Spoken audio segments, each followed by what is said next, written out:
A quick look at the history books tells us that truth is often stranger than fiction. Here are some stories of strange, real-life events. The anti-comet pill. In the early 20th century, hysteria was often fueled by newspaper articles. One such incident was the Great Comet Scare of 1910, which convinced readers that the end was fast approaching and urged them to rush out and buy anti-comet pills, anti-comet umbrellas and gas masks. Halley's Comet was making its routine orbit past the Earth, an event seen every 75 years or so. Scientific advances in technology meant that astronomers could minutely study the comet and its tail, which observations revealed was composed of a highly poisonous gas called cyanogen. They had calculated that the Earth would only briefly pass through the tail of the comet, quickly concluding that this encounter would be harmless, with the only noticeable effect on Earth more vivid sunsets for a short time. However, one rogue astronomer, Camille Flammarion, had predicted the end of all life on the planet, while the media also played up the notion of the Earth's exposure to a highly poisonous gas. Despite scientists' reassurance of the public, widespread hysteria at an impending cataclysmic event took hold. Opportunistic con artists marketed products such as anti-comet pills and special umbrellas to protect people from the gas. As the time approached for the Earth to pass through the comet's tail, people barricaded their houses and blocked cracks in the wall to keep outside air from getting in. Ominous signs came in the concurrent passing of England's King Edward VII.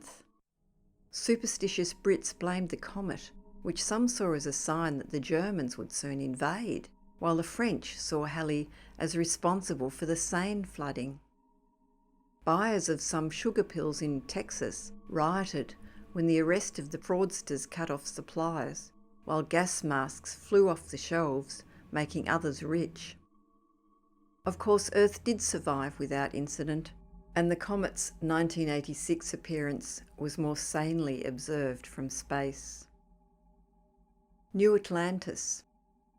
In 1964, Ernest Hemingway's younger brother Lester declared to the Washington Post that there was no law that says you can't establish your own country. This was exactly what he did on July 4, 1964. He created an island micronation, which he called New Atlantis, by anchoring a bamboo raft above a Ford engine block in 50 feet of water on an ocean bank off the coast of Jamaica. Lester informed the media that he had taken possession of one half of the new constitutional republic on behalf of the US government, according to powers under the US Guano Islands Act of 1856.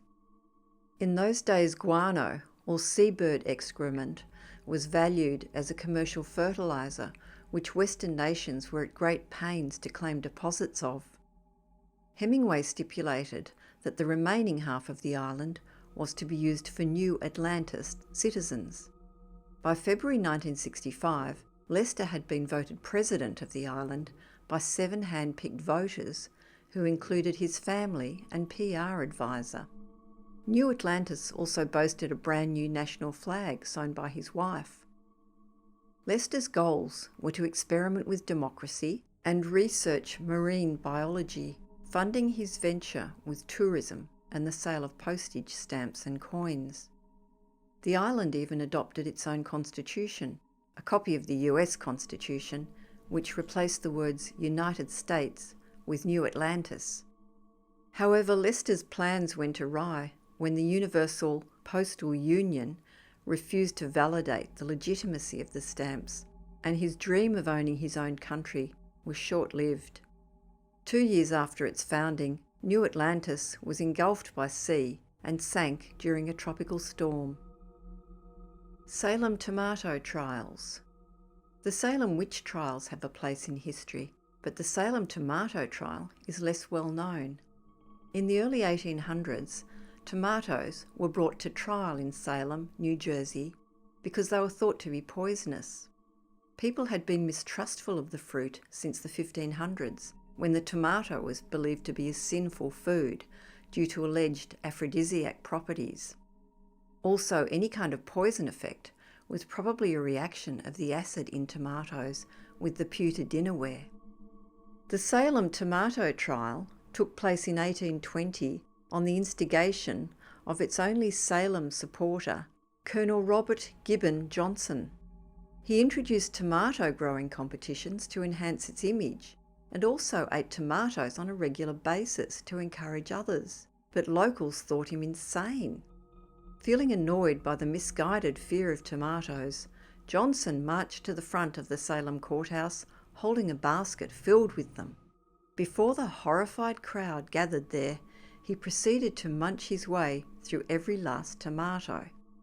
When he did not keel over and perish on the spot, as expected, the humbled tomato was instantly exonerated and has not looked back, as shown by its popularity today.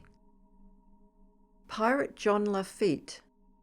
John Lafitte, born in 1780, and his brother made their fortunes through smuggling and piracy. The Lafitte brothers gained a reputation for piracy because they would sometimes raid and loot Spanish ships in the Gulf of Mexico, but it was the profits of smuggling that really created their wealth. As such, they had been targeted by the local Governor Claiborne of Louisiana, who was wanting to capture the leaders of illegal smuggling operations. The War of 1812 between the English and the United States saw Lafitte approached by the English side.